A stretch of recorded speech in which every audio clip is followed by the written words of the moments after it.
Hello student, मैं राजकुमार सैनी आपका इस ऑनलाइन पाठ्यक्रम में हार्दिक वेलकम करता हूं। प्यारे बच्चों, अभी आप जो नवोदय और सैनिक स्कूल में इंट्रेंस एग्ज़ाम की तैयारी कर रहे हो तो उसी श्रृंखला में जो आपका सबसे पहला टॉपिक है गणित में संख्या पद्धति, तो हम संख्या पद्धति के बारे में पढ़ रहे हैं। तो देखो, इसमें आपको कुछ संख्याएँ हैं, उनको नोटबुक में नोट करना है, लिखना है, उनको समझना है। जिसमें सबसे पहले आप पढ़ रहे हैं धनात्मक संख्याओं के बारे में। धनात्मक संख्याएं या इनको आप मान सकते हैं प्राकृत संख्याएं।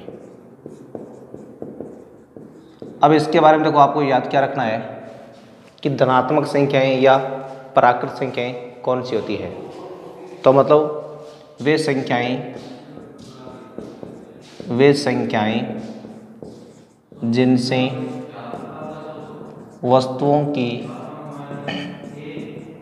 गणना की जाती है, यानी वे संख्याएं जिनसे वस्तुओं की गणना की जाती है धनात्मक या प्राकृत संख्याएं कहलाती है। जैसे इनको आप लिख सकते हो, जैसे 1, 2, 3, 4, 5, 6 इत्यादि। जो नेक्स्ट इसमें पॉइंट रहेगा आपका वो रहेगा 0 या पूर्ण संख्याएं। तो इसे मान लो आप पूर्ण संख्याएं, यानी वे संख्याएं जो शून्य से प्रारंभ होती है, शून्य से प्रारंभ होती है, पूर्ण संख्याएं कहलाती है।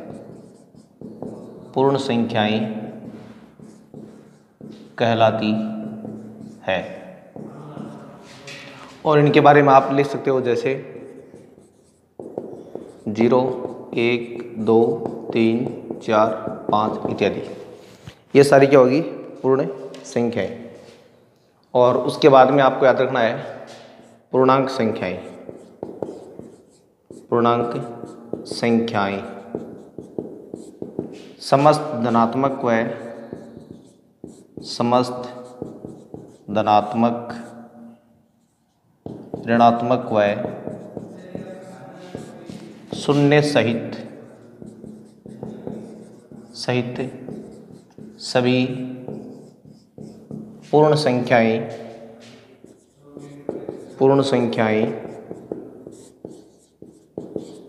पूर्णांक संख्याएं कहलाती है। संख्याएं कहलाती है।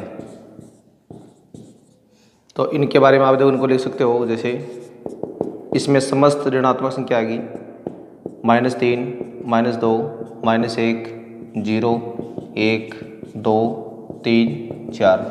ये सारी क्या कहलाएगी? पूर्णांक संख्याएं कहलाएगी। उसके बाद में आपको याद रखना है जैसे सम संख्याएं और विषम संख्याएं होती है।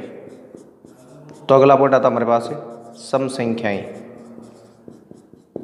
सम संख्याओं का मतलब ये हो गया वे संख्याएं जिनमें इकाई का अंक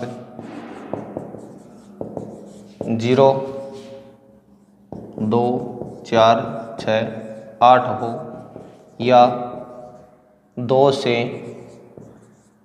पूरी बार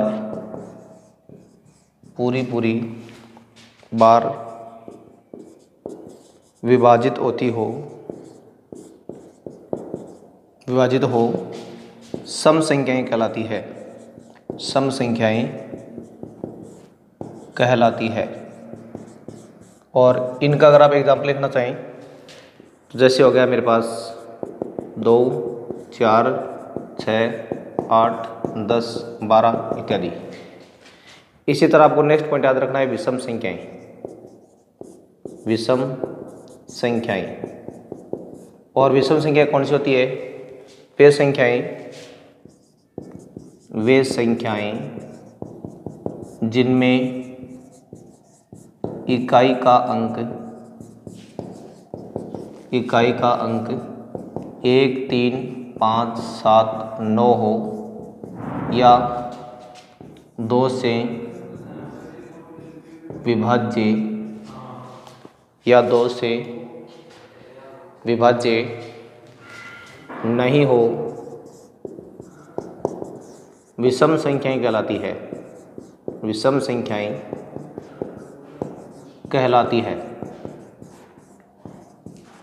और इनके बारे में आप देखो, जैसे याद रख सकते हो, जैसे 1, 3, 5, 7, 9, 11, ये सारी क्या होती है, विषम संख्याएं कहलाती है। उसके बाद देखिए आप नेक्स्ट आगे और भी संख्याएं। अगला जो नेक्स्ट पॉइंट आएगा हमारे पास वो आता है परिमेय संख्याएं। तो देखना है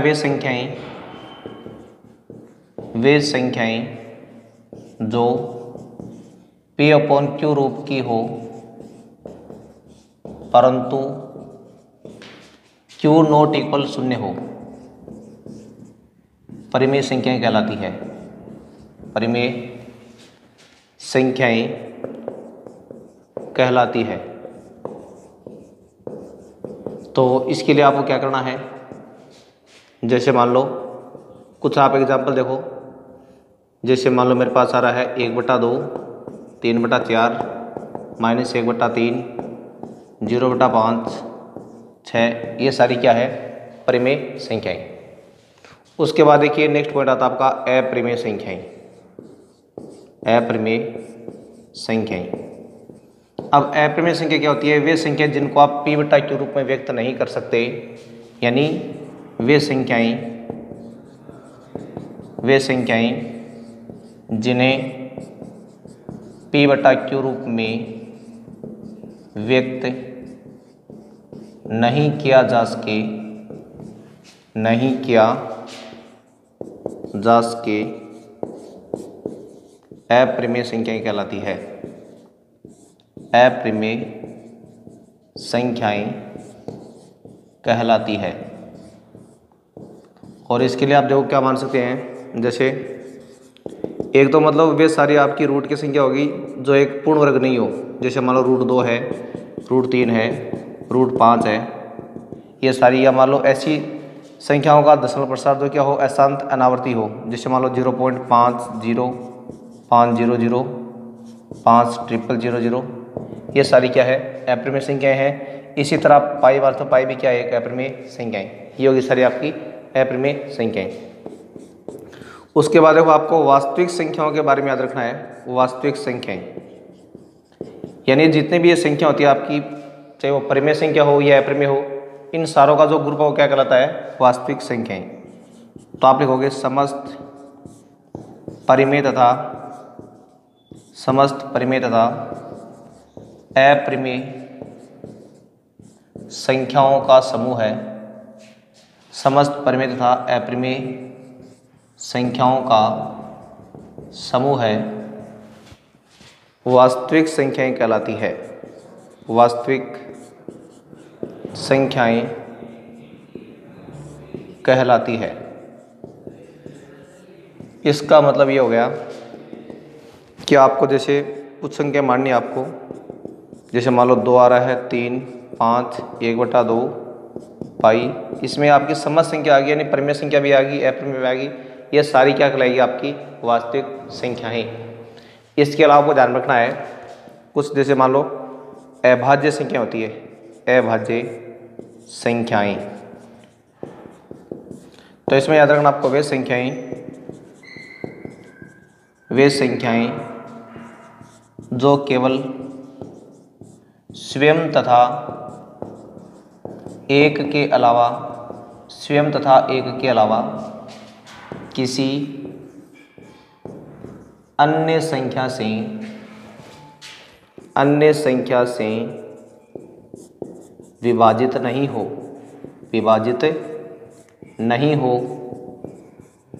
अभाज्य संख्याएं कहलाती है। अभाज्य संख्याएं कहलाती है, यानी जिनमें केवल क्या जाएगा, या तो खुद का भाग जाएगा पूरा, या मान लो एक का जाएगा, इनके अलावा उनमें किसी भी संख्या का भाग पूरा नहीं जाएगा, तो वे संख्या क्या कहलाती है, अभाज्य संख्याएं। तो इनके लिए एग्जाम्पल आप देखो यूँ लिख सकते हो, जैसे 2, 3, 5, 7, 11, 13 ये संख्या होगी। और इसी में आपको बाद में लिखना है भाज्य संख्याएं। तो भाज्य संख्याएं कौन सी होती है? जिनमें स्वयं तथा एक के अलावा अन्य संख्याओं का भाग भी पूरा पूरा जाए, तो वे संख्याएं क्या कहलाती है? भाज्य संख्याएं। तो आपको लिखना है वे संख्याएं जो स्वयं तथा एक के अलावा अन्य संख्याओं से भी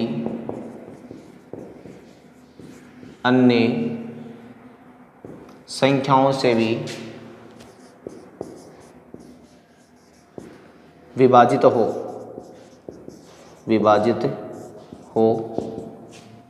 भाज्य संख्याएं कहलाती है। भाज्य संख्याएं कहलाती है। और अगर आप इनके एग्जाम्पल की बात करना चाहें तो जैसे मान लो 4 है, 6 है, 8, 10, 12, 9, ये सारी क्या है?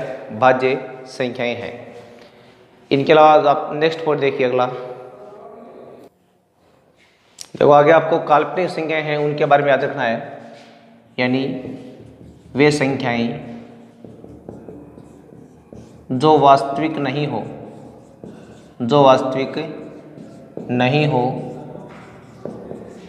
काल्पनिक संख्याएं कहलाती है। काल्पनिक संख्याएं कहलाती है। और देखो काल्पनिक संख्या अगर आप पहचान करें तो इसमें देखो ध्यान रखना आपको कि इन संख्याओं में रूट में जो संख्या वो आपकी माइनस में आएगी, -3, -5, आइटा, ये सारी क्या होती है? आपकी काल्पनिक संख्या होती है। और अब इसके बाद में आपको एक बात यहाँ नोट लगा के लिखनी है कि जो एक है, एक न तो भाज्य संख्या है न ही अभाज्य संख्या है। यानी जो एक होता है वो न तो भाज्य संख्या की श्रेणी में आता है और न ही अभाज्य संख्या की श्रेणी में आता है। इसके अलावा आपको एक बात ध्यान में रखनी है, दो एकमात्र सम अभाज्य संख्या होती है।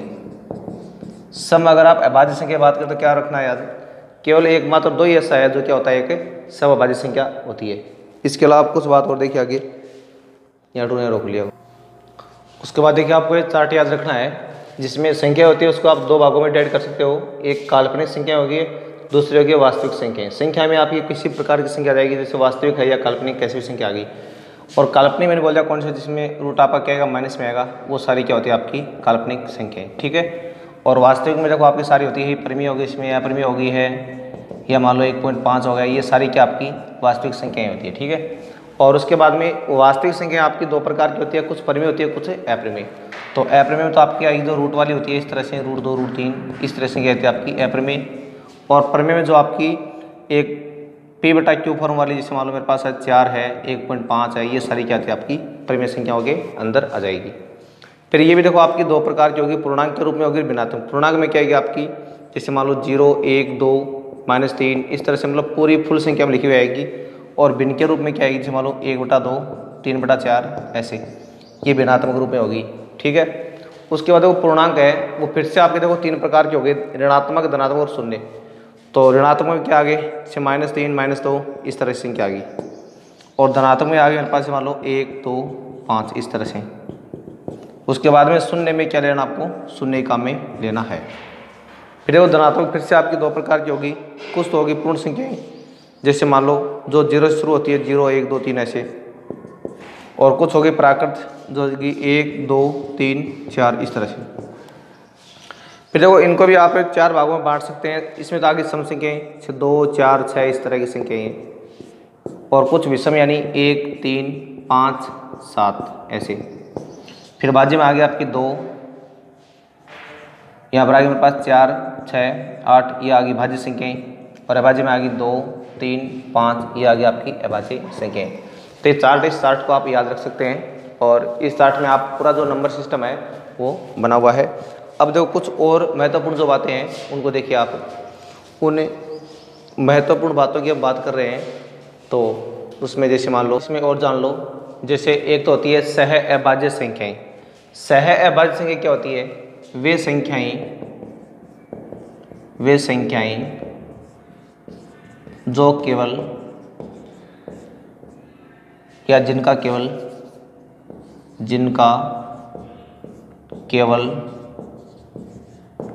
एक ही भाजक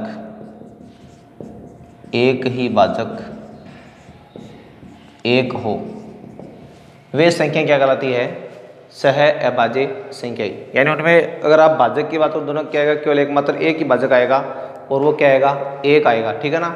जैसे मान लो मेरे पास 4 और जैसे मान लो मेरे पास 9 हो गए, दोनों के अलग अलग भाजक है। 4 तो 2 से भाज्य हो रहा है और 9 3 से हो रहा है। ठीक है ना।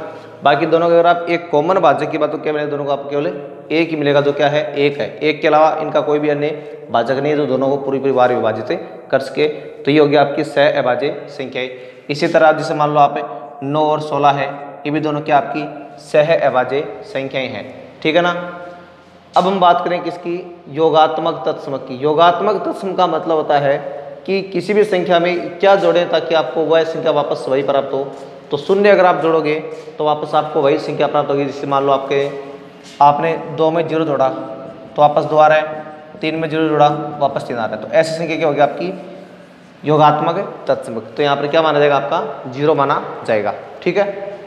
एक होता है आपका योगात्मक प्रतिलोम। योगात्मक प्रतिलोम का मतलब होता है कि इस संख्या में क्या जोड़ें ताकि आपको 0 प्राप्त हो। तो उस संख्या का ऋणात्मक जोड़ोगे तभी आपको क्या प्राप्त होगा? उसका 0 प्राप्त होगा। जैसे मान लो मेरे पास 5 है, अगर 5 में -5 जोड़ूंगा तभी मेरे पास क्या आएगा? 0। तो यहाँ पर -5 क्या होगा? इसका योगात्मक प्रतिलोम। इसी तरह अगर आप गुणात्मक तत्सम की बात करेंगे तो ऐसी संख्या जिसको किससे गुणा करें ताकि आपको वही संख्या वापस फिर से प्राप्त हो। तो इसका मतलब वो संख्या क्या होगी? आपकी ए होगी। जैसे आपने 5 को 1 से गुणा कराया 5, 4 को 1 से कराया 4, 3 को 1 से कराया 3। तो यानी इन सारी संख्याओं को अगर आप 1 से गुणा करोगे तो आपको वापस वही संख्या फिर से प्राप्त हो रही है ना। तो इसका मतलब एक क्या कहलाएगा? यहाँ पर हमारे पास जो गुणात्मक तत्समक है वो कहलाएगा। फिर आता है गुणात्मक प्रतिलोम। गुणात्मक प्रतिलोम का मतलब है किसी भी संख्या को किससे गुणा करें ताकि आपको दोनों का गुणनफल क्या प्राप्त हो? 1 प्राप्त हो। ऐसी संख्या आपको बतानी है। जैसे मान लो मेरे पास 2 है, अगर मैं 2 को 1/2 से गुणा कराऊंगा तभी मेरे पास क्या आएगा? 1 आएगा। इसी तरह मान लो मेरे पास 4/3 है, अगर मैं इसको 3/4 से गुणा करूंगा तभी मेरे पास क्या आएगा? 1 आएगा। ठीक है ना। तो ये क्या होगी? इसके गुणात्मक प्रतिलोम। तो इनके बारे में आपको ये नॉर्मल सा ध्यान में रखना है। यानी आपको ए को ऐसी संख्या से गुणा करना ताकि आपको क्या प्राप्त हो? 1 प्राप्त हो। तो वो यहाँ पर बी क्या कहलाएगा? इसका गुणात्मक प्रतिलोम है वो कहलाएगा। तो ये मैंने आपको आज बताया है नंबर सिस्टम के बारे में जो आपको ध्यान में रखना है। ये चीज़ें आपको सारी अपनी जो नोटबुक है उसमें नोट करना है और साथ में आप मतलब इनको लिखे तो आप वीडियो को बीच में पॉज करके इनको आप आराम से नोट कर सकते हो। इसके अलावा जो आपको जो PDF फाइल है वो भी प्रोवाइड करवा दी जाएगी, तो वहाँ से आप उनको देख के नोट कर सकते हो और समझने के लिए आपके पास ये वीडियो है, इसमें आप अच्छी तरह समझ सकते हो। और अगर आपको कोई प्रकार की दिक्कत हो, कोई समस्या आए तो आप कमेंट बॉक्स में लिख के या व्हाट्सएप ग्रुप में लिख के अपनी समस्या है उसका आप समाधान प्राप्त कर सकते हो। आज के लिए बच्चों में बस इतना ही पढ़ेंगे, बाकी जो नेक्स्ट बातें हैं वो अगले जो नेक्स्ट वीडियो होगा उसमें करेंगे। तब तक को क्या करना, आपको जो अपनी पढ़ाई है उसको लगातार जारी रखना है। तो तब तक के लिए आपको नमस्कार, धन्यवाद।